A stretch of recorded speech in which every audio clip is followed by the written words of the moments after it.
In the past few years, we've seen multiple artists get their break from all of our favorite Chinese short-form video platform, TikTok. Artists like Noah Kahan, Doja Cat, and Mainskin very much got their break from their songs blowing up on the app. However, there's one artist who's doing things differently. In fact, I'm not so sure that what he's doing has ever been done before. That artist's name is Connor Price. Here's his story. Before he found his calling and reached over 7 million monthly listeners on Spotify with his songs like Splat, Spinnin', and Violet, we actually need to go back to when he was just 6 years old, making his first appearance in Cinderella Man as the eldest of Russell Crowe's children. While researching Connor, I realized very quickly that, his story isn't just releasing music on TikTok and gaining a following. It's actually much deeper than that. He's played roles in movies and TV going back to 2002 and has found roles in a wide variety of theater. And in fact, it's so much, I'm just going to show you his Wikipedia page with all of his roles.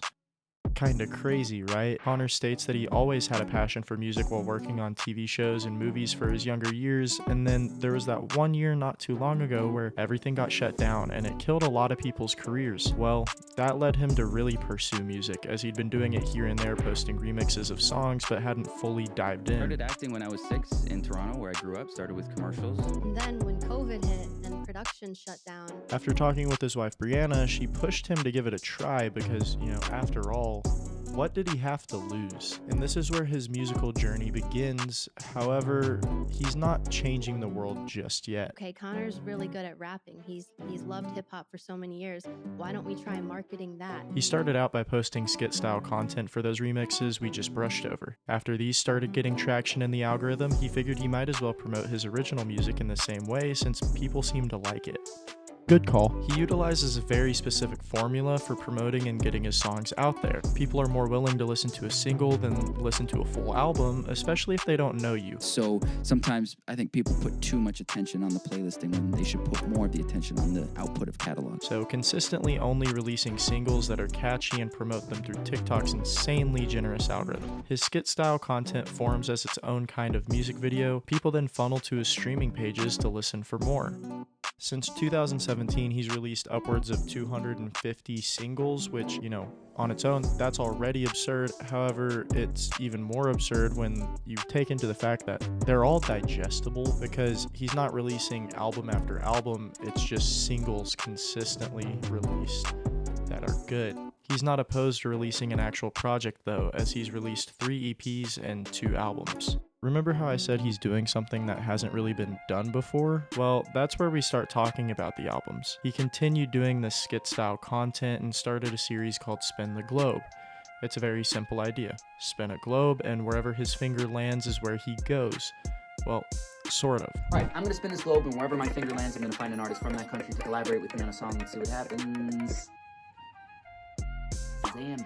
Alright, well, let's find out more about Zambia. So he goes there virtually and researches their music scene, finds an artist he thinks is good or promising, and reaches out to them to do a feature. In a sense, he's not only promoting a musician who might not ever get the platform to shine on an international stage, but he's also connecting different cultures through music and giving both sides an entry point to dive deeper. The series started out in Zambia, where he found an artist named Killa, reached out to him and made a song together. Titled Violet, this song has 100 million spins on Spotify alone and put Killa on the map. Then he made his way to the Netherlands, this time pairing up with Benz. Together, their song Spinnin' has surpassed 140 million streams on Spotify. Oh yeah, both of these songs are also certified gold.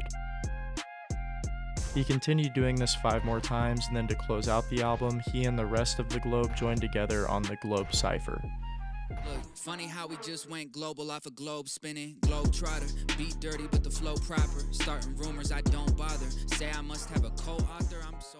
I personally think that this is one of the coolest things I've ever seen done in music, let alone hip-hop on its own. I don't want to skip over his EPs though, so more on Spin the Globe in just a little bit. Back in 2018, after releasing 3 singles, he dropped his 4 of Clubs EP.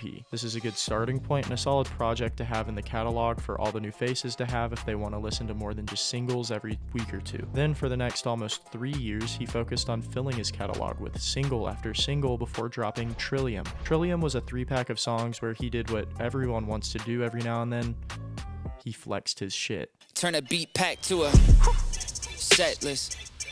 Couldn't tell a bucket list from a checklist. She said my voice is infectious. In June of 2023, he paired up with Nick D, a frequent collaborator and friend of his who follows the same kind of release strategy, and together they dropped their joint album EP project called Till Next Time. This is my favorite full-length project of his in terms of the track list because every song on here is really well made, and Gasoline is even nearing 50 million streams alone. Now, we're all caught up to the present day, and he's not stopping anytime soon.